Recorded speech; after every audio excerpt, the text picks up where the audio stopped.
नमस्कार, मैं हूं अरुण कुमार। आप देख रहे हैं विधानसभा का रण। दरअसल छत्तीसगढ़ विधानसभा का मानसून सत्र सिर्फ विधायी कार्रवाई नहीं बल्कि सत्ता और विपक्ष के बीच आर पार की जंग का मैदान बन चुका है। पहले दिन सदन ने छत्तीसगढ़ की माटी की बेटी और पद्म विभूषण तीजनबाई को अश्रुपूर्ण श्रद्धांजलि दी, लेकिन इस भावुक पल के तुरंत बाद सदन का मिजाज पूरी तरह से बदल गया। शिक्षा विश्वविद्यालय में खाली पड़े पद, कानून व्यवस्था, बुलडोजर कार्रवाई, किसानों का दर्द, महिलाओं की सुरक्षा और आदिवासियों के हक मुद्दों की ये वो लिस्ट है जिसने सदन के भीतर सियासी पारा 100 डिग्री के पार पहुंचा दिया। और अब सबसे बड़ा धमाका होने जा रहा है, यानी विपक्ष कांग्रेस जो है सरकार के खिलाफ अविश्वास प्रस्ताव लाने की तैयारी में है। हालांकि गणित सरकार के साथ है, आंकड़ों का किला मजबूत है, इसलिए सरकार गिरने का कोई खतरा नहीं है। लेकिन बड़ा सवाल यह है कि क्या ये अविश्वास जो है प्रस्ताव सरकार की जवाबदेही तय करेगा या फिर ये सिर्फ 24 घंटे के हेडलाइंस बटोरने का एक सियासी हथियार बनकर रह जाएगा। संख्या बल सरकार के पास है, तेवर विपक्ष के पास है, लेकिन सवाल यह है क्या इस अविश्वास प्रस्ताव से छत्तीसगढ़ की जनता का भला होगा या सिर्फ एक सियासी ड्रामा बनकर रह जाएगा। आज इसी मुद्दे पर हम करेंगे बातचीत, लेकिन सबसे पहले दिखाते एक रिपोर्ट। मानसून सत्र की शुरुआत बेहद भावुक माहौल में हुई। पद्म विभूषण तीजनबाई को पूरे सदन ने नम आंखों से याद किया। मुख्यमंत्री विष्णुदेव साय ने कहा कि तीजनबाई ने छत्तीसगढ़ की लोक संस्कृति को दुनिया के नक्शे पर चमकाया, तो वहीं नेता प्रतिपक्ष डॉक्टर चरणदास महंत ने उनके योगदान को ऐतिहासिक बताया। सम्मान में सदन की कार्यवाही 5 मिनट के लिए स्थगित रही, लेकिन यह शांति तूफान से पहले की खामोशी थी। श्रद्धांजलि के ठीक बाद शुरू हुआ सवालों का तीखा दौर। अपनी ही सरकार को घेरते हुए भाजपा विधायक लता उसेंडी ने कोंडागांव के शहीद महेंद्र कर्मा विश्वविद्यालय में बीएड-डीएड कोर्स शुरू न होने और खाली पड़े पदों पर सीधे सवाल दाग दिए। उच्च शिक्षा मंत्री टंकराम वर्मा ने डैमेज कंट्रोल की कोशिश की, टास्क फोर्स और 13 कॉलेजों में तैयारी का हवाला दिया, लेकिन असली सियासी अखाड़ा तो अब सजेगा। विपक्ष के तीखे तरकशों के बीच सत्ता पक्ष यानी भाजपा भी ढाल और तलवार लेकर तैयार है। भाजपा का सीधा पलटवार है कि विपक्ष के पास कोई ठोस मुद्दा नहीं है, तो वो सिर्फ राजनीति की रोटियां सेक रहा है। लेकिन इस बार का पेच दिलचस्प है। इस सत्र में कुल 1033 सवाल गूंजने वाले हैं और चौंकाने वाली बात यह है कि सवाल सिर्फ विपक्ष ने नहीं बल्कि सत्ता पक्ष के अपने विधायकों ने भी पूछे हैं। यानी मुख्यमंत्री विष्णुदेव साय को सिर्फ विरोधी खेमे से ही नहीं बल्कि अपनों के अपनों वाले सवालों से भी निपटना होगा। अब सबकी नजरें टिकी है अविश्वास प्रस्ताव पर। आखिर भले इस प्रस्ताव को गिरा दे, लेकिन सदन के भीतर होने वाली बहस यह साफ कर देगी कि कौन जनता के असली मुद्दों पर गंभीर है और कौन सिर्फ सियासी अंक गणित का खेल खेल रहा है। मानसून सत्र भी शुरू हुआ है, लेकिन सियासत का पारा पहले ही दिन चढ़ चुका है। एक तरफ सरकार विकास और उपलब्धियों का दावा कर रही है, तो दूसरी तरफ विपक्ष जवाबदेही और जनहित के सवाल उठा रहा है। अब देखना होगा कि सदन में बहस जनता की समस्याओं का समाधान तलाशती है या फिर सत्ता और विपक्ष की राजनीतिक जंग तक ही सीमित रह जाती है। मोहम्मद मिश्रा की report, T news plus, Raipur, Chhattisgarh. तो मानसून सत्र के महाभारत में हम करेंगे बातचीत करने के लिए हमारे साथ बीजेपी से निशिकांत पांडे जी हैं। सर, आपका बहुत बहुत स्वागत है। विनय शुक्ला जी हैं कांग्रेस से, सर आपका भी बहुत बहुत स्वागत है। और डॉक्टर आर.के. शुक्ला जी है, राजनीतिक विशेषज्ञ, सर आपका भी बहुत बहुत स्वागत है। तो निशिकांत जी, शुरुआत आपसे करेंगे क्योंकि सरकार और सत्ता आपकी है।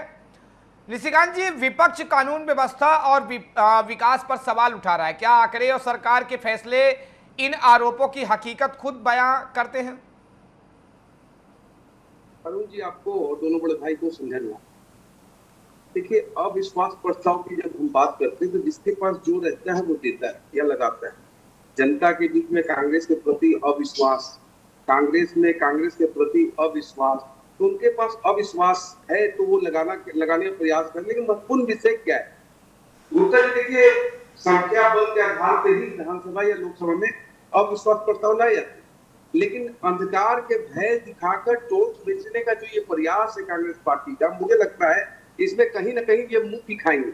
महत्वपूर्ण विषय है। विधानसभा का पटल जो है उसका इस्तेमाल जनता के आशा आकांक्षाओं के अनुरूप काम करने के लिए जो प्रश्न है, जो बेहद बृहद रूप से अगर कोई प्रश्न आते हैं, वो प्रश्न विधानसभा में उठा के जनता के हित के कार्य को करना चाहिए, ना कि समय को नष्ट करना चाहिए। एक महत्वपूर्ण गाने का लाइन है कि वक्त बर्बाद ना करे बिन बातों में। बिन बात से ये आता है कांग्रेस पार्टी के पास अगर मुद्दा है तो मुद्दा लेके आए। अविश्वास प्रस्ताव मुद्दा हो सकता है क्या? जब संख्या बल में भारतीय जनता पार्टी की सरकार है, स्थिर सरकार है, वहां पे कांग्रेस पार्टी जानबूझ के विधानसभा को अस्थिर करने का प्रयास करे। मेरा मानना है कि 90 के 90 विधायक जनता के हित की चर्चा वहां करे, सवाल करे, सख्त से सख्त सवाल करे, जवाब ले माननीय मंत्री से। लेकिन अविश्वास प्रस्ताव समय का वेस्टेज ऑफ टाइम है, ऐसा मेरा मानना है। विनय जी, संख्या बल आपके साथ नहीं है, फिर अविश्वास प्रस्ताव जनता के लिए है या सिर्फ राजनीतिक संदेश देने के लिए? सबसे पहले तो आपको, आपके दर्शकों को और साथी पैनलिस्ट को नमस्कार करता हूं। ये समय से पहले तिलमिलाहट है। भारतीय जनता पार्टी सभी मुद्दों पर फैल हो चुकी है। आपको ये बता दूं, शिक्षा, स्वास्थ्य, बेरोजगारी, नकटी ग्राम में आप देख ही रहे हो, कानून व्यवस्था देख ही रहे हो, बच्चों का जो पढ़ाई लिखाई का जो स्कूलें हैं उसको देख ही रहे हो, जर्जर स्थिति में है। तो सरकार सारी तरफ से फैल है। सबसे बड़ी समस्या किसान और बिजली की है। कांग्रेस पार्टी अविश्वास प्रस्ताव इसलिए ला रही है कि जनता के मुद्दे हैं और सरकार का तानाशाही रवैया है। इसके चलते आपको ये बता दूं, भाजपा के साथी प्रवक्ता बड़े खुश हो रहे हैं कि संख्या बल नहीं है। मैंने अभी 2 दिन पहले एक डिबेट में और कहा कि जिस सरकार के विधायक अपने ही सरकार पर अगर आरोप लगाएं तो ये समझिए कि वो विधायक खुश नहीं है। दूसरी बात आपको ये बता दूं, भारतीय जनता पार्टी के 8 से 10 विधायक कांग्रेस के संपर्क में है। अगर बात अविश्वास प्रस्ताव की अगर हम बुलंदियों से कर रहे हैं तो कहीं ना कहीं कुछ कमियां भारतीय जनता पार्टी के विधायक में है, इसलिए वो हमारे ओर बिल्कुल ध्यान दे रहे हैं। मुझे लगता है कि छत्तीसगढ़ में भारतीय जनता पार्टी का जो अहंकार है, जो घमंड है और जो तानाशाही रवैया है, हिटलर शाही रवैया है, उसको बहुत जल्दी ब्रेक लगने वाली है। क्योंकि जनता समझ चुकी है कि ये सरकार जनता का नहीं है। जो राजधानी में क्राइम हो सकता है, जो राजधानी में खुलेआम बच्चों को सोशल मीडिया में धमकाया जाता है कि अगर हमारे ऊपर कोई आरोप लगाए तो हम उसको 302 के तहत चाकू मार मार कर हत्या कर दें, ऐसे वायरल वीडियो जो हो रहे हैं राजधानी में, तो इसका मतलब यह है कि शासन की कहीं न कहीं नाकामी है और कानून व्यवस्था इतना बिगड़ा हुआ है कि आज के दिन में जनता बहुत परेशान है और अपने महत्वाकांक्षाओं को दूर करने के लिए भारतीय जनता पार्टी अहंकारी हो गई है। इसलिए कांग्रेस पार्टी जनता के मुद्दे के साथ सदन में, जहां पे बहुत बड़ा मुद्दा है, हम अविश्वास प्रस्ताव लाके सरकार को गिराने का काम कर रहे हैं। जी शुक्ला जी, क्या अविश्वास प्रस्ताव आज लोकतांत्रिक जवाबदेही का माध्यम है या केवल राजनीतिक शक्ति प्रदर्शन? क्या लगता है आपको? देखिए, सर्वप्रथम तो विधानसभा जो सत्र होते हैं वो है ना लोकतंत्र का मंदिर है जी। और जो सत्र आयोजित किए गए हैं वो सरकार की परीक्षा होती है। अब ये सरकार की मंशा पर निर्भर करता है कि क्या वो एक अच्छे छात्र की भांति जिसने साल भर पढ़ाई की हो, वो परीक्षा हाल में जाके सिर्फ प्रश्नों पर ध्यान देता है या बेमतलब का होहल्ला करता है। क्योंकि इस विधानसभा सत्र में हमारे विधायकों ने 1033 सवाल पूछे हैं। अब सरकार को उन 1033 सवालों का जवाब देना है। अगर सरकार ने पिछले 6 महीने में काम किया है तो उसके पास जवाब होगा, तो अगर उसने काम नहीं किया है तो सरकार का प्रयास होगा कि एन के प्रकरण जैसे भी हो विधानसभा सत्र स्थगित हो जाए या उस दिन की कार्यवाही स्थगित हो जाए। अब दूसरा सवाल आता है कि जो कांग्रेस पार्टी अविश्वास प्रस्ताव लाई है, ठीक है, क्योंकि अंक गणित कांग्रेस के पक्ष में नहीं है, वरना उनकी सरकार होती।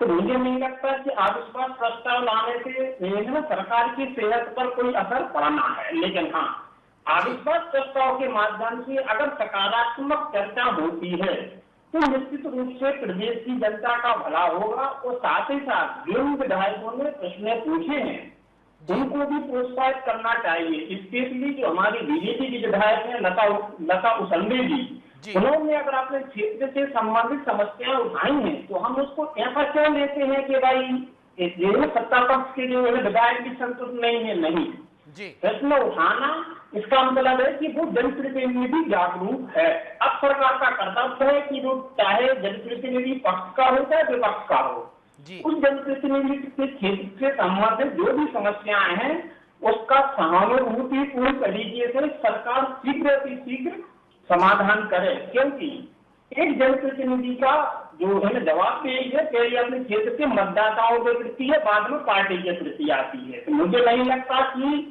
कोई भी चाहे वो विधायक पक्ष का हो चाहे विपक्ष का हो, अगर सवाल उठा रहा है तो उसको अच्छा जनप्रतिनिधि मानता हूँ। बिल्कुल। निशिकांत जी, विपक्ष हर मुद्दे पर सरकार को घेर रहा है।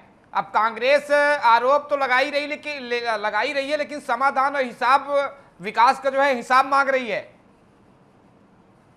बिल्कुल अरुण जी, जितना हिसाब मांगना है पूरी ताकत से मांगे, शक्ति से मांगे। हिसाब देने के लिए हम बैठे हैं और हमारी जिम्मेवारी है हर एक विधायक के प्रश्नों का जवाब देके जनता के हित के लिए हमको कार्य करना है, सबका साथ सबके विकास के माध्यम से। लेकिन जो हमारे बड़े भाई कह रहे थे, लाइटर नोट पे बात कहना चाहूंगा, लाइटर नोट पे, कि एक बार तो आपके सर पे बाल आने की संभावना हो सकती है, लेकिन ये जो 10 विधायक वाली बात आपने कही कि आपसे संबंध बना रहे, आपके अपने वाले आपसे संबंध बनाने को तैयार नहीं है साहब।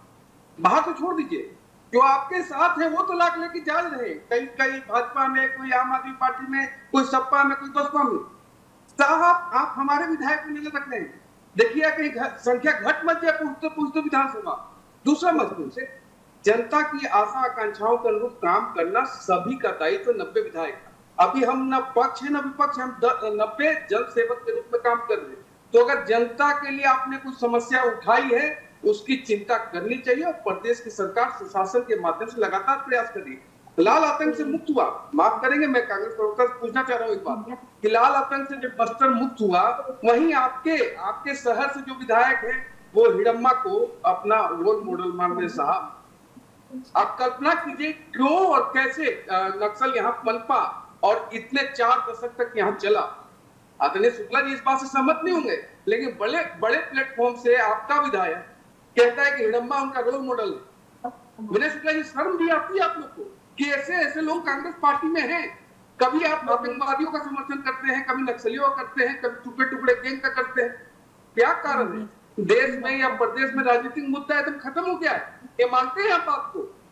क्योंकि प्रदेश की सरकार 2.5 साल में जिस तेजी से, और जो हमने कहा था, चाहे महतारी वंदन की बात कही थी, साय दिया, चाहे 3100 रुपया एक मुश्त खरीदी की बात कही थी, साय दिया, लाल आतंक से मुक्त करने की बात कही थी, लाल आतंक मुक्त हो गया बस्तर हमारा।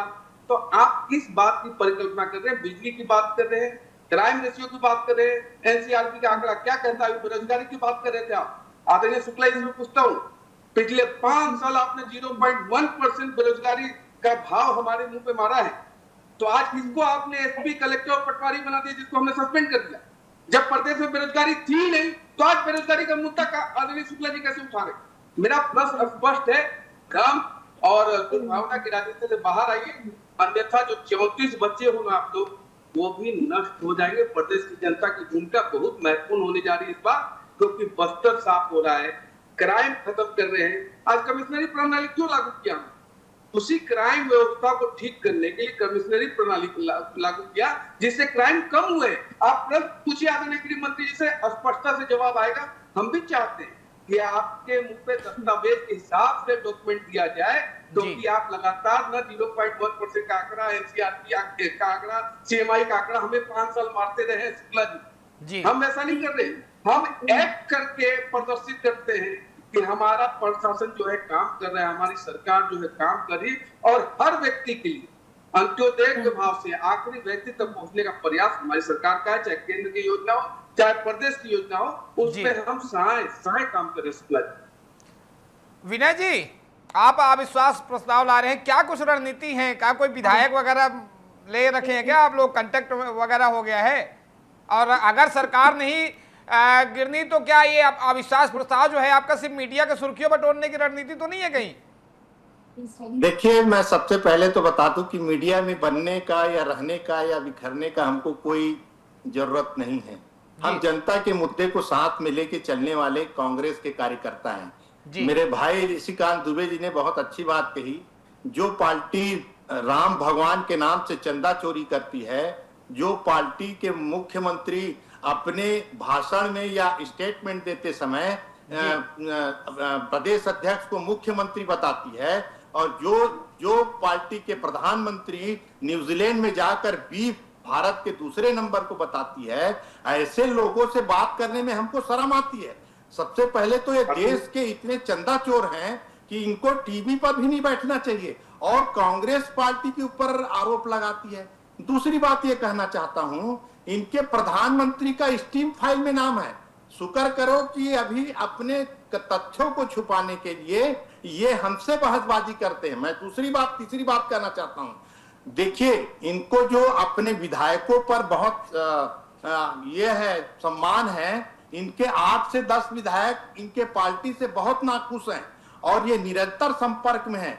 लेकिन कांग्रेस पार्टी जो है अपने सिद्धांतों के हिसाब से चलने वाली पार्टी। विनय जी, अब विधायकों के संपर्क होने, विनय जी, विधायकों के संपर्क होने का दावा किया तो नाम भी ले लीजिए।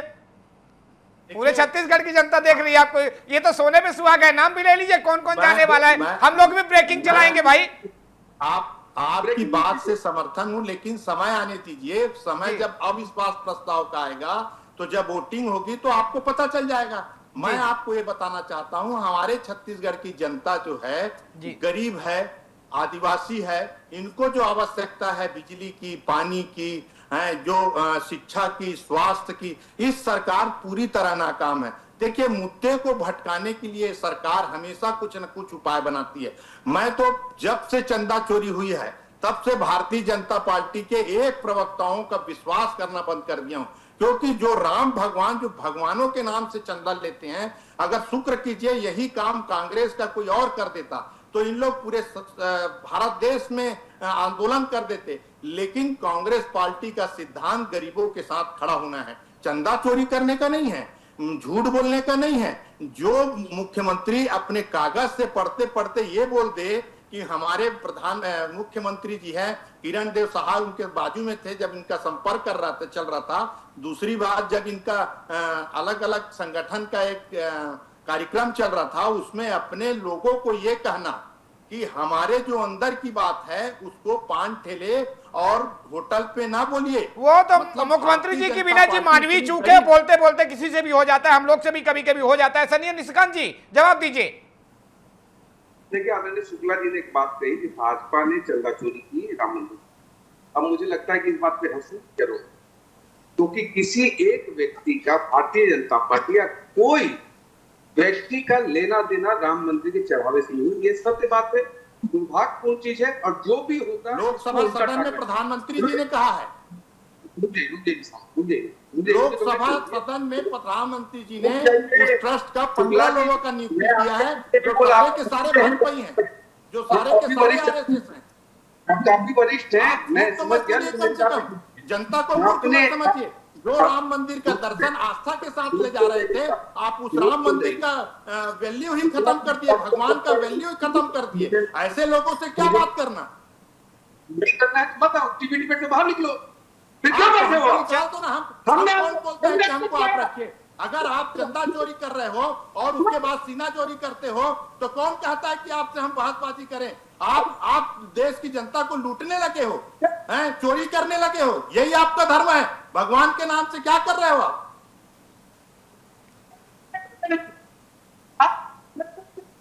मैं आदरणीय कह रहा हूँ, इसका मतलब नहीं कि आप कुछ चोर कहेंगे। आपके होता है पहले मुझे मेरी बात रखने दिया आराम से। मैं कह रहा हूँ उसके बाद जीपी हाई करते बीना जी एक एक करके बात सुन लेते हैं। बीना जी एक एक करके बात सुन लेते हैं, डिबेट का मतलब निकल पाएगा। ऐसे डिबेट का मतलब नहीं निकल पाएगा। जी निशिकांत जी जवाब दें। मैं यही कह रहा हूँ, जो भी व्यक्ति इसमें दोषी होगा उसको उल्टा टांग दिया जाए जी, किसी को बख्शा नहीं। लेकिन सबरीमाला में जी इतना पैसे का चोरी हुआ, डकैती हुआ, इसकी सरकार थी और कोई क्यों से चा नहीं किया। क्या करेंगे मालूम? ये राम भक्तों पे गोली चलवाने वाले लोग आज फर्जी राम भक्त बन के घूम रहे। काल्पनिक राम से राम मंदिर की चंदा चोरी पे खड़े हो रहे लोग, पूरे देश और दुनिया के लोग जानते हैं कि ये राम भगवान के खिलाफ 17 वकील कोर्ट में खड़ा करते थे। ठीक है, फिर भी चंदा चोरी हुई तो उसको, चढ़ावा चोरी हुई है उस पर कार्रवाई चले। दूसरा, इन्होंने कहा इनके प्रधानमंत्री, आपके प्रधानमंत्री कौन है? बहुत महत्वपूर्ण सवाल है। यही मंशा है और का जो अभाव है ना, इस कारण कांग्रेस पार्टी ट्रक में गई है। आपका प्रधानमंत्री कौन है? आपका प्रधानमंत्री कोई पाकिस्तान में बैठा है क्या? आपको इतनी भी समझ नहीं है क्या कि आप अपने देश के प्रधानमंत्री को बोलते हो कि इनके प्रधानमंत्री हैं? आपके लिए अलग से प्रधानमंत्री चुने गए हैं क्या? देश के द्वारा चुने गए हुए प्रधानमंत्री को आप इनका प्रधानमंत्री। विनय जी हम शुक्ला जी के पास जाएंगे, आप जल्दी जवाब दे दीजिए, प्रधानमंत्री आपके हैं या नहीं, आप यही बता दीजिए। निशिकांत जी के सवाल ये देखिए, देश के प्रधानमंत्री है और देश के हम नागरिक हैं जी, और देश के प्रधानमंत्री को पढ़ा लिखा होना चाहिए, अनपढ़ टाइप बात नहीं करना चाहिए। न्यूजीलैंड में जाकर बोलते हैं कि हमारा देश विश्व का 2 नंबर का बीफ बेचने वाला देश है। ऐसे कोई प्रधानमंत्री होते हैं जो देश को, देश का नुकसान और इज्जत खराब करते हैं? पढ़े लिखे प्रधानमंत्री होना चाहिए। ठीक है, देश के प्रधानमंत्री हमारे भी राहुल गांधी ने कायदे में बात करो। आपके पास नेता भी है, हमारे पास भी जवान है। अगर अनपढ़ बोल रहे तो राहुल गांधी से बड़ा अनपढ़ कोई नहीं है देश में। चलिए, आरोप प्रत्यारोप का दौर चलता रहेगा। हम डॉक्टर आर के शुक्ला जी के पास चलते हैं। शुक्ला जी, सदन में 1033 सवाल लगे हैं, क्या ये स्वस्थ लोकतंत्र की निशानी है या बढ़ते राजनीतिक टकराव का संकेत है? क्या लगता है आपको? नहीं, देखिए, मैंने शुरू में ही कहा था कि ये सरकार की परीक्षा होती है विधानसभा सत्र, क्योंकि उस सत्र में 1033 सवाल आने वाले हैं। तो सबसे पहले तो लोकतंत्र कहाँ है, कितना मजबूत है, जो सवाल आए हैं उससे सिद्ध होता है कि हाँ भाई लोकतंत्र हमारे यहाँ है। अब उस परीक्षा को सरकार कैसे पास करती है, ये सरकार की मंशा पर निर्भर करता है। अगर सरकार ने काम किए होंगे, 6 महीने में काम किया है, तो वो अपना लेखा जोखा आके सदन में देगी। और अगर काम नहीं किया है तो वो निश्चित रूप से प्रयास करेगी कि एन प्रकरण इस मानसून सत्र का समापन हो जाए। आए दिन आप देखिएगा, आए दिन विधानसभा की कार्यवाही स्थगित की जाएगी, लेकिन इन सबका नुकसान प्रदेश को होगा, क्योंकि जो माननीय विधायक जी हैं, मंत्री जी हैं, मुख्यमंत्री जी हैं, इन सबके तो भत्ते बनेंगे, इन सबका भत्ता बनेगा, आने जाने का, रहना खाने पीने का सब कुछ होना है, लेकिन ये सब पूरा का पूरा पैसा जाएगा प्रदेश की जनता की टैक्स से जी। इसलिए नैतिक रूप से भी कर्तव्य बनता है दोनों ही पक्षों के विधायकों का कि अगर आप, क्योंकि हर महीने एक कर्मचारी को सैलरी मिलती है, वो 10 के बाद काम करता है, कि आपको भी सैलरी मिलती है, आपको भी भत्ते मिलते हैं, आप भी जाके कम से कम विधानसभा सत्र में अपना रिपोर्ट कार्ड तो प्रस्तुत करो कि साहब हमने अपने क्षेत्र के लिए क्या काम किया। ये नैतिक प्रश्न है जो शायद हमारे क्षेत्र के विधायक, हमारे प्रदेश के विधायक ईमानदारी से जाके विधानसभा सत्र में प्रश्न पूछे, चाहे सत्ता पक्ष के हो विपक्ष के हो, क्योंकि उनकी पहली जवाबदेही क्षेत्र का मतदाता है, पार्टी बाद में आती है। निशिकांत जी, बीना जी ने अभी जब जिस तरीके से कहा 10 विधायक हमारे संपर्क में, हालांकि नाम तो पूछा, हमने नाम तो बताया नहीं उन्होंने, लेकिन उसी में से जुड़ा एक सवाल मैं आपसे कर लेता हूं। अगर सरकार हर मोर्चे पर सफल है तो ये विपक्ष को अविश्वास प्रस्ताव लाने का मौका आखिर कहां से मिला? ये छत्तीसगढ़ की जनता का सवाल है। नहीं अरुण जी, जब बेरोजगार बैठे तो कुछ करना पड़ेगा दिखाने के लिए जनता को। मैं तो पहली लाइन में कहा कि अंधकार का भय दिखाकर टॉर्च बेचना चाहते हैं, वो बिकेगी नहीं, क्योंकि सोलर पंप से लाइट हम दे रहे हैं पूरे प्रदेश में। हम सोलर से अब अल्टरनेट एनर्जी में जा चुका है प्रदेश।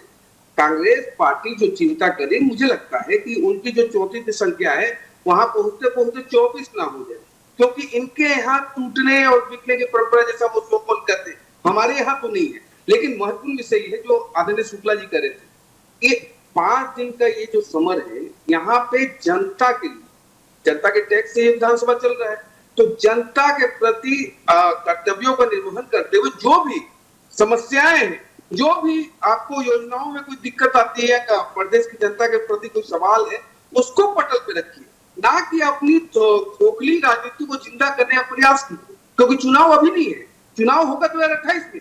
अभी तो आपके जनता के मुद्दे, क्योंकि 90 विधायक जो है जनसेवक के रूप में काम कर रहे हैं। अभी भारतीय जनता पार्टी या कांग्रेस नहीं है। जब चुनाव आएगा तो दोनों के संगठन चुनाव लड़ेंगे।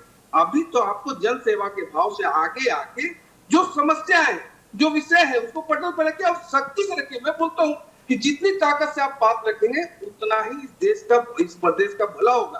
प्रदेश की जनता के लिए काम तो करने का शुरुआत कीजिए। आप क्या कह रहे हैं कि हम अविश्वास प्रस्ताव ला रहे हैं और 10 विधायक हमारे साथ हैं। मुझे आदरणीय शुक्ला जी, मैं बड़ा ईमानदारी से बात कर रहा हूँ, 10 का 10% भी आपके साथ नहीं, आपके खुद के विधायक आपके साथ नहीं। साहब क्या हो रहा है आपके संगठन में, आप देख भी रहे हो। दीपक वैद साहब बाबा को दिल्ली भेज रहे, आप दिल्ली चले जाओ, आप दिल्ली चले जाओ। बाबा बोल रहे कि हमको वो बनना है प्रदेश अध्यक्ष। वहां भूपेश बघेल पंजाब में बैठ के बोल रहे गुड्डे गुड़िया खेल लिए प्रदेश अध्यक्ष बनना। कैसे चल रही आपकी कांग्रेस पूरे देश में, उसका आकलन या मूल्यांकन कभी करते हो आप? 125 साल पुरानी की पार्टी के पास 99 सांसद है, क्या कारण है? पूरे देश के राज्यों में आपकी सरकार हुआ करती थी, 3 राज्य में सरकार है, क्या कारण है? कभी तो इंट्रोस्पेक्ट करो साहब। नेतृत्वहीन कांग्रेस, दिशाविहीन कांग्रेस और कोई विजन नहीं, विदाउट विजन कांग्रेस पार्टी आज यहाँ है। इस कारण क्योंकि न नेतृत्व करता है, न मुद्दा, कोई मुद्दा बचा हुआ है, सिर्फ ढोल बजाना है। जब कोई बात नहीं, हम मुद्दे पे ही निशिकांत जी आपके ही सवाल से मैं उनसे सवाल कर लेता हूं, आप ही के जवाब से। आप मुद्दा पूछ रहे तो बीना जी बताइए, मुद्दा जिन मुद्दों पर आप सरकार को लेकर घेर रहे हैं, क्या आपके पास समाधान भी है? कोई ठोस रोड मैप है कि बस आरोप है, आरोप ही आरोप है? देखिए, मुद्दा तो मैं पहले आपको बता दूं, बिजली का मुद्दा है। दूसरा मुद्दा किसान का है, किसान का बीज और खाद का मुद्दा है। तीसरे महंगाई का मुद्दा है, बेरोजगारी का मुद्दा है, स्वास्थ्य का मुद्दा है, शिक्षा का मुद्दा है और सबसे ज्यादा है कानून व्यवस्था की। मेरे साथी प्रवक्ता ने बहुत अच्छा अपनी बातें तो रखी, लेकिन उनको ये समझ में नहीं आता कि बात और कागज से योजना निकाल देना और बातों से अपने आप को गर्म करके बीपी हाई करके अगर किसी को प्रताड़ित करना, ये बहुत बड़ी बात नहीं है। देखिए, चिल्लाकर बोलना हमें भी आता है, लेकिन जो मुद्दा है, जिस मुद्दे में हमको बात करना है, उस मुद्दे को आपको बताना चाह रहे थे। कांग्रेस पार्टी उन मुद्दे को लेकर सदन में है जो मंदिर है छत्तीसगढ़ का, जो बात किया जाता है अपने मुख्यमंत्री से कि आप जो व्यवस्था बनाए हो वो बहुत गलत है। इस व्यवस्था को लेकर हमारे नेता प्रतिपक्ष आदरणीय चरणदास मान जी ने ये विश्वास जताया है कि प्रदेश की जो जनता है वो बहुत तकलीफ में है और उनको आप ठगने का काम कर रहे हैं, तो हम आपको आईना जरूर दिखाएंगे। रही बात ये बोल रहे हैं कि हम अलग अलग हमारे बाबा और दिल्ली और ये इस टाइप की बात कर रहे हैं। मैं आपको एक छोटा सा उदाहरण दे दूं कर्नाटक की। यही 7 विधायक कर्नाटक के भारतीय जनता पार्टी के अपने ही पार्टी से बगावत करके कांग्रेस के गुट में नॉमिनेशन किया, जिससे कांग्रेस के प्रत्याशी जीते। ये कर्नाटक की बात बता रहा हूं। दूसरी बात ये इनको बताना चाहता हूं, राजनीतिक पार्टी है, राजनीतिक पार्टी अपने अपने कर्मों से अपने अपने उम्मीद को लेकर आगे बढ़ती है। जब हम आपका विश्वास प्रस्ताव लेने का जो प्रस्ताव रखा है, उसका कारण यह है कि आप इस प्रदेश में फैल खा गए हो, आप मुद्दे से भटक चुके हो, आप अहंकारी हो चुके हो। आपके जो कार्यकर्ता और नेता ना तो कार्यकर्ता से मिलते हैं और नेता अपने गुमान पे है, चरम पे है। देखिए, अरुण साहू जी ने 6 अधिकारियों को सस्पेंड कर दिया। ये सोशल मीडिया में ये दिखा रहे थे कि आप काम नहीं कर रहे हो, आप में आपके जो कार्य प्रणाली है भ्रष्टाचारी है, इसलिए आपको सस्पेंड कर दिए।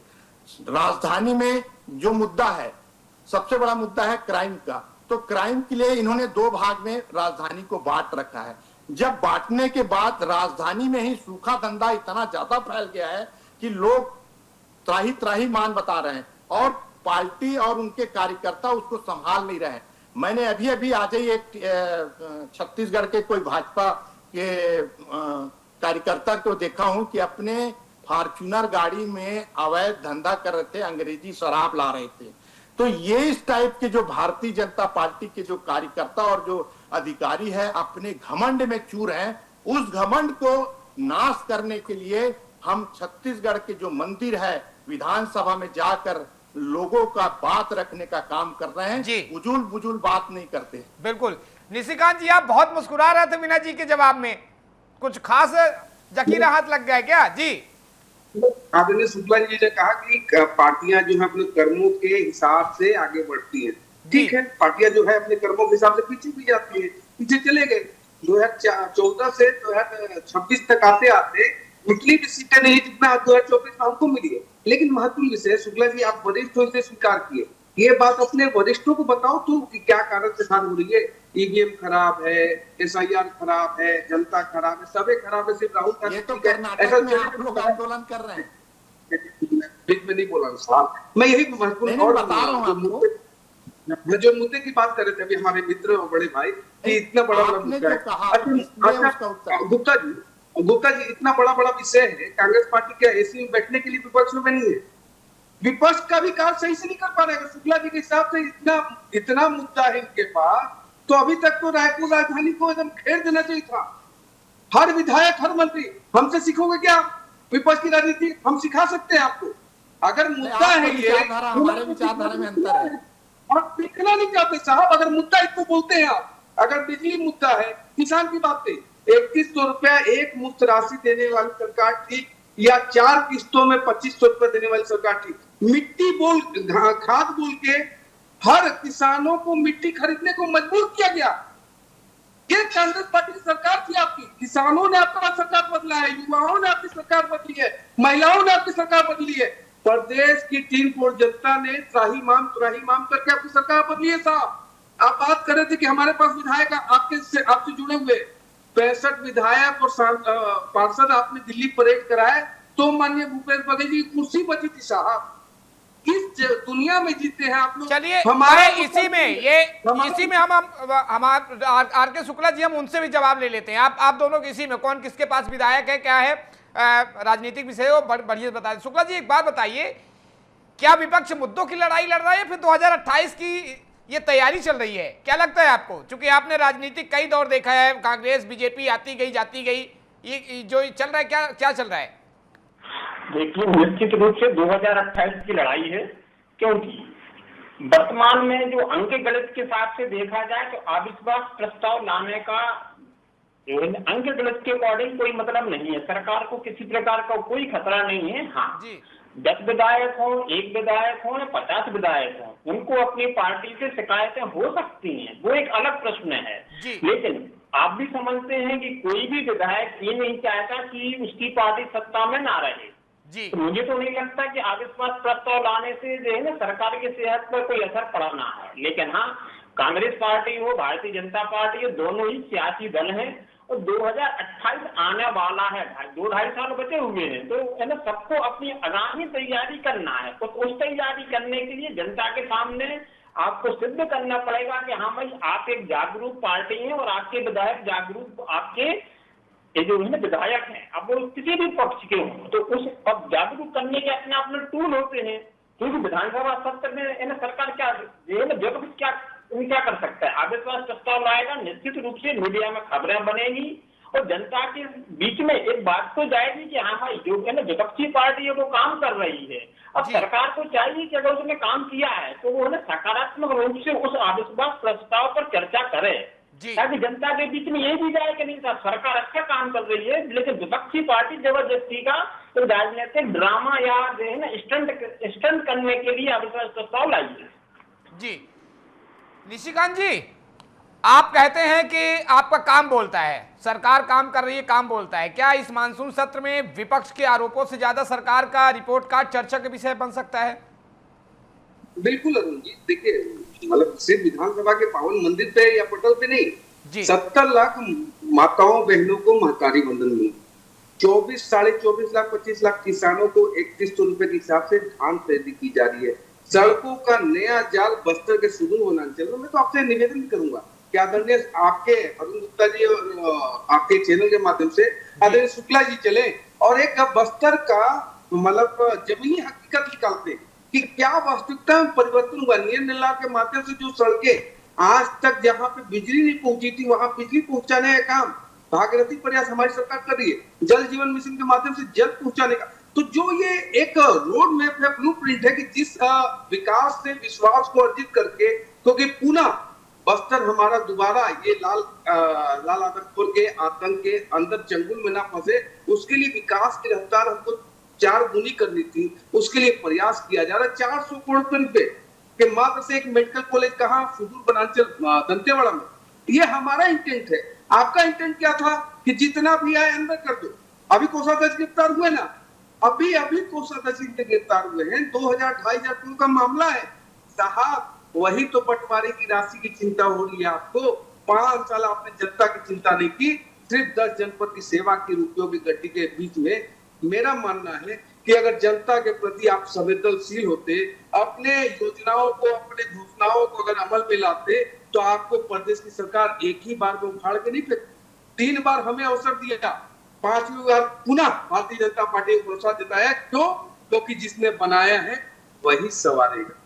कोई बात नहीं विनय जी, क्या विपक्ष जिस तरीके से बीजेपी लगातार आरोप प्रत्यारोप का दौर चालू, क्या विपक्ष सिर्फ आरोप लगाएगी या सदन में ये जो आपने जितने भी आपराधिक मामले हो, चाहे बिजली, स्वास्थ्य, पानी, सड़क, जो भी आपने गिनाया है पूरे, इसमें सिर्फ आपका आरोप रहेगा? सदन में अगर सरकार ठीक से काम नहीं कर रही तो मजबूत विपक्ष हैं आप, तो इनको कोई सुझाव भी देंगे, कोई रास्ता भी दिखाएंगे, भैया ऐसा नहीं, ऐसा विकास करो तब, ताकि जनता को लाभ मिले? देखिए, सबसे अच्छी बात कहा कि आप सुझाव जी। ये सरकार अगर बिल्कुल हमारे नेता प्रतिपक्ष से कोई उम्मीद करती है और सुझाव मांगती है, तो कांग्रेस पार्टी के नेता आदरणीय चरणदास महंत जी जो हैं, वो बिल्कुल सुझाव भी देंगे। क्योंकि हम हर वो जिले में, हर वो कस्बे में किसानों का, चाहे बिजली का हो, चाहे पानी का हो, चाहे स्वास्थ्य का हो, चाहे ये बढ़ती कानून व्यवस्था की जो है बात रखें, तो ये हम हर जगह कर रहे हैं और अपनी उपस्थिति लोगों के साथ खड़े होकर सरकार को आईना दिखाने का काम जरूर कर रहे हैं। लेकिन मेरे साथी प्रवक्ता दुबे जी को मैं एक उम्मीद से देखता हूं कि इतने अच्छे अपनी पार्टी का बात जरूर रखते हैं, इनको अभी निगम मंडल में जरूर कोई पोस्ट मिलना चाहिए था। मेरे को खुशी होती कि अगर ये कोई पोस्ट पा जाते, क्योंकि ये अपनी बातों को और अपने पार्टी की जो बात है उसको बहुत मजबूती से रखते हैं। लेकिन सवाल ये है, मेरे भाई ये जानते हैं कि वास्तविकता क्या है। देखिए, किसान का मुद्दा वर्तमान समय में हमारे छत्तीसगढ़ में 80% किसान हैं, उनको वास्तविकता में खाद और बीज जो है वो नहीं मिल पा रहा है। अब तो जुलाई आ गया, खत्म होने आ रहा है, 10 तारीख 12 तारीख हो गया है। अब किसान परेशान है। अभी तक के चलो आज आएगा, कल आएगा, परसों आएगा, ऐसा सोचते थे, लेकिन अभी तक नहीं आया। दूसरी आपको महत्वपूर्ण बता दूं, महत्वपूर्ण बात यह है कि जो किसानों को 3 HP से 5 HP तक का मोटर सरकार फ्री दिया करती थी, चाहे वो रमन सरकार हो, चाहे हमारे भूपेश सरकार जी हो, चाहे वो अभी की सरकार, लेकिन वर्तमान सरकार में ये सरकार वो 3 और 5 HP के मोटर में विनय जी टीवी स्क्रीन में ही दिखा रहा है, निशिकांत जी पूरा भरपूर खाद भंडार ये दिख रहा है सामने, पूरा टीवी स्क्रीन में ही दिखा दिए।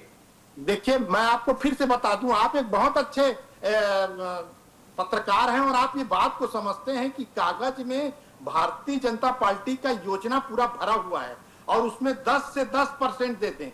लेकिन ये अहंकारी सरकार ये नहीं समझती, अगर सलाह ले लो और नेता प्रतिपक्ष से बैठकर बात कर लो कि हमारी कमियां को आप बताइए, तो हमारे जो नेता है वो बिल्कुल बताएंगे। वो ऐसा नहीं करेंगे कि आप हमारे दूसरे पार्टी के हैं तो हम नहीं थे। छत्तीसगढ़ की जनता को जितनी सुविधा मिलनी चाहिए हम उनके साथ हैं। आप खाद की समस्या दूर कर दीजिए, बिजली बिल की समस्या दूर कर दीजिए, स्वास्थ्य कर दीजिए, कानून जो बढ़ती कानून व्यवस्था जो बिगड़ी हुई है उसको सुधार लीजिए। हम आपके साथ सिर्फ हाँ में हाँ मिलाएंगे, क्योंकि आप सरकार अच्छा चला रहे हो। आप सरकार अच्छा नहीं चला रहे हो, इसलिए विपक्ष में उस आईना को दिखा रहे हैं। निशिकांत जी, विनय जी का कहना है कि अगर आप सही सरकार चलाइए, सही योजनाओं को लाभ दीजिए, रायपुर राजधानी छत्तीसगढ़ क्राइम मुक्त कीजिए, तो हम आपके साथ हैं। क्या कहते हैं आप? अरे ये लाल आपन से मुक्त हुआ बस्तर उसके साथ नहीं, हिडम्मा के साथ है। ये कहाँ आप इनकी बातों में टीवी पे जो बात रखनी है गलत विषय इनका, मन के अंदर जो इनका वो कालापन है ना, सब पूरा देश जानता है। हिडम्मा को रोल मॉडल बनाने वाले क्या लाल रतन से मुक्त बस्तर की कल्पना करेंगे? नहीं करेंगे। विषय ये है जो इन्होंने कहा कि महंत जी से बात कीजिए। वास्तव में महंत जी कह रहे हैं कि आप अच्छा काम करें, भूपेश दोबारा नहीं आना चाहिए। महंत जी कह रहे हैं, हर गली गली कह रहे हैं, हर मोहल्ले मोहल्ले कह रहे हैं। आप तो एक बार उनके अंतरात्मा की आवाज को सुन लो साहब। आप सुनना ही नहीं चाहते अपने नेता प्रतिपक्ष की बात, हम क्या करें? शुक्ला जी, क्या अविश्वास प्रस्ताव विपक्ष की मजबूरी है या सरकार के लिए अपनी उपलब्धियां जनता के सामने रखने का सबसे बड़ा ये अवसर है जो कांग्रेस खुद देने जा रही है? क्या लगता है आपको? दोनों ही पार्टियों के लिए बहुत अच्छा अवसर है कि वो अपना लेखा जोखा विधानसभा सत्र के माध्यम से जनता के बीच में ले जाए। तो जो बातें ईमानदारी से ले जाएगा जनता उसका साथ भी देगी। लेकिन हाँ, साथ में ये भी जोड़ा जाना चाहिए कि क्योंकि अभी हमारे प्रदेश में खेती का समय चल रहा है और प्रदेश में हमारे किसानों को खाद की समस्या है, सभी जगह आती है, प्रदेश में भी है। अगर सरकार इस मुद्दे को संभाल ले तो मुझे लगता है कि ये सरकार के लिए सकारात्मक एक वो वजह बनेगी। और साथ ही साथ अगर कांग्रेस पार्टी इस मुद्दे को लेकर जनता के बीच में जाती है तो 28 की संभावनाएं उनके लिए भी दिखाई देंगी। चलिए विनय जी, अगर सरकार हर सवाल का जवाब आपको देती है तो क्या कांग्रेस मानेगी कि उसका अविश्वास प्रस्ताव कमजोर पड़ गया है? देखिए, हम सरकार को आईना दिखाने के लिए अविश्वास प्रस्ताव ला रहे हैं जी। अविश्वास प्रस्ताव मतलब ये होता है कि आपकी कमी है जी। और सरकार छत्तीसगढ़ को ठीक से नहीं चला पा रही है। जिन मुद्दे को हम लेके आ रहे हैं वो जनता के मुद्दे हैं और जनता के प्रतिनिधि होने के नाते कांग्रेस पार्टी के सभी विधायक और हमारे नेता प्रतिपक्ष बिल्कुल सदन में अपनी बात रखेंगे। भारतीय जनता पार्टी अभी तक वर्तमान में 2-2.5 साल तक पूरी तरह फैल हो गई है। कागजों में इनका नेतृत्व बहुत ज्यादा है। मेरे साथी अभी बता रहे थे कि जो हिडम्बा के बहुत करीब है। मैं आपको बता दूं, अभी भी छत्तीसगढ़ में नक्सलवाद खत्म नहीं हुए हैं। ये कागज में और इनके जो कागजी जो पुलिंदा है उसमें वो खत्म कर दिए हैं और इनके कहने से नक्सलवाद चालू भी हो जाते हैं और इनके कहने से नक्सलवाद बंद भी हो जाते हैं। हम इस बात को बिल्कुल नहीं मानते क्योंकि सरकार पूरी तरह झूठ है और झूठ का पर्दाफाश बिल्कुल होगा। बिल्कुल, निशिकांत जी जवाब दीजिए। जो कांग्रेस आरोप लगा रही कि झूठ का पूरा पुलिंदा है, आप कागजों में सब पूरा कर देते हैं। अरुण जी। जी मतलब आज के युग में कांग्रेसी होना कितना बड़ा मतलब वो है समस्या। देखिए क्या बोल रहे हैं कि नक्सलवाद खत्म ही नहीं हुआ है। सशस्त्र नक्सलवाद पूरी तरह से बस्तर ही नहीं पूरे देश से खत्म हो गया। शुक्ला जी इसको गांठ बांध लीजिए, सशस्त्र। लेकिन जो आपके विधायक जैसे विचारधारा लेकर घूम रहे हैं उनका भी एलिमिनेशन बहुत जल्दी होगा। ये अर्बन नक्सल को समाप्त करना भी आवश्यक है और पूरे देश से ये अर्बन नक्सल की मानसिकता को भी समाप्त करने की दिशा में अग्रसर है हम। आप बिल्कुल चिंता मत कीजिए। आपके कोई भी वोटर जो इस प्रकार के स्वरूप में प्रदेश को और देश को अस्थिर करना चाहते हैं उनको समाप्त किया जाएगा अक्षरशः पूरे देश से। शुक्ला जी, क्या ये मानसून सत्र जनहित के फैसलों के लिए याद रखा जाएगा या सिर्फ राजनीतिक टकराव के लिए? क्या लगता है आपको? आने वाला समय बताएगा। आशा करते हैं कि ये है ना जनहित के मुद्दों के लिए ही याद रखा जाए, ना कि दोनों पार्टियों की राजनीति करने के लिए। जी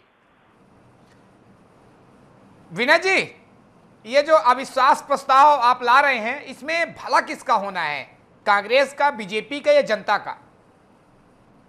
जनता का मुद्दा है, इसमें पार्टी की बात नहीं है। पार्टी विपक्ष में होने के नाते जी हम विपक्ष में बैठे हैं, उसके होने के नाते जनता के उन मुद्दे को अपने सदन में रखने का पूरा अधिकार है और उस अधिकार पूर्ण अपने नेता के साथ सारे मुद्दे लेकर हम सदन में बैठेंगे। हमारे नेता एक एक क्वेश्चन पूछेंगे। अगर भारतीय जनता पार्टी किसी भी चीज में छुपती है या छुपाती है तो वो सरकार गिरने का हैसियत रखती है और गिर जाए। मैं आपको फिर से बोल रहा हूँ, मैं जाते जाते एक बात जरूर बोलना चाहता हूँ कि ये सरकार नाकामियों का सरकार है। ये सरकार 2-2.5 साल में छत्तीसगढ़ की जनता के हित नहीं चाहती और केवल कागज में योजना बनाती है और कागज में खत्म कर देती है। बिल्कुल, निशिकांत जी जवाब दीजिए। जी अरुण जी मैंने सुना था जी कि उर्दू को शिक्षा जी मैंने सुना था जी क्या है ये बोलकर सरकार गिर जाएगी। मतलब आप सोचिए किस कल्पना के सागर में लोग बैठे रहते हैं। आदरणीय शुक्ला जी आपके प्रति और कांग्रेस प्रति पूरी संवेदना है। आप पूरी ताकत से अविश्वास प्रस्ताव लाइए, मुंह की खाएंगे तय बात जी। जी तो आप तीनों मेहमानों का हमसे जुड़ने के लिए शुक्रिया। तो आज बहस में आरोपों के तीर भी चले, जवाबों की ढाल भी उठी, लेकिन अब फैसला टीवी स्टूडियो में नहीं विधानसभा के सदन में होगा। अविश्वास प्रस्ताव सरकार गिराए या ना गिरे, लेकिन इतना तय है कि अब सरकार को हर सवाल का जवाब देना होगा और विपक्ष को हर आरोप का सबूत भी देना होगा, क्योंकि लोकतंत्र में सिर्फ शोर नहीं चलता, सदन में तथ्यों की भी परीक्षा होती है। अब जनता भाषण नहीं परिणाम चाहती है। किसानों को राहत चाहिए, युवाओं को रोजगार चाहिए, महिलाओं को सुरक्षा चाहिए, आदिवासियों के लिए उनका अधिकार चाहिए और प्रदेश को विकास चाहिए। सवाल यह है कि इन मुद्दों पर राजनीति होगी या समाधान निकलेगा। मानसून सत्र अभी शुरू हुआ है, लेकिन सियासत का तापमान चरम पर है। सत्ता अपनी उपलब्धियों के दम पर मैदान में है, तो वहीं विपक्ष अविश्वास के लिए साथ है। अब देखना होगा कि सदन में बहुमत की ताकत भारी पड़ती है या मुद्दों की धार। बहरहाल बस इस बहस में यहीं तक। आप देखते रहिए DA न्यूज़ प्लस। नमस्कार।